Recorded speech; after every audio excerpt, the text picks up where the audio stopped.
2 Corinthians 12. I must go on boasting, although it is not good to do so. I will now talk about visions and revelations from the Lord.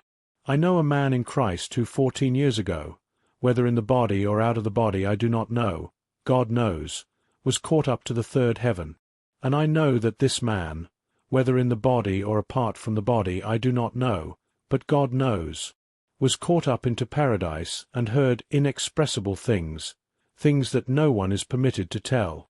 I will boast about a man like that, but I will not boast about myself, except about my weaknesses. Even if I should choose to boast, I would not be a fool, because I would be speaking the truth. But I refrain, so that no one will think more of me than is warranted by what I do or say, or because of these surpassingly great revelations. Therefore, in order to keep me from becoming conceited, I was given a thorn in my flesh, a messenger of Satan, to torment me. 3 times I pleaded with the Lord to take it away from me. But he said to me, My grace is sufficient for you, for my power is made perfect in weakness. Therefore, I will boast all the more gladly of my weaknesses, so that the power of Christ may rest upon me. For the sake of Christ, then, I am content with weaknesses, insults, hardships, persecutions, and difficulties. For when I am weak, then I am strong. I have become a fool. You forced me to it. I ought to have been commended by you, for I am not in the least inferior to the super-apostles, even though I am nothing. The signs of a true apostle were performed among you with great perseverance, by signs, wonders, and miracles. How were you inferior to the other churches, except that I was not a burden to you? Forgive me this wrong. Now I am ready to visit you for the 3rd time, and I will not be a burden to you. I do not seek what is yours, but you.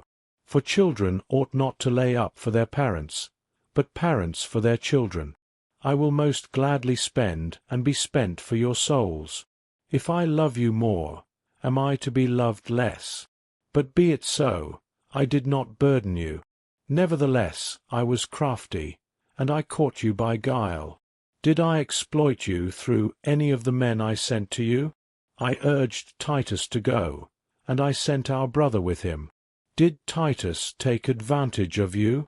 Did we not act in the same spirit and follow the same course? Have you been thinking all along that we have been defending ourselves to you? We have been speaking before God in Christ. Everything we do, beloved, is for your edification. For I am afraid that when I come, I may not find you as I want you to be, and that you may not find me as you want me to be.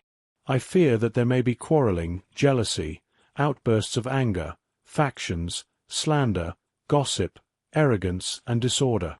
I am afraid that when I come again, my God will humble me before you, and I will be grieved over many who have sinned earlier and have not repented of the impurity, sexual sin, and debauchery they have practiced.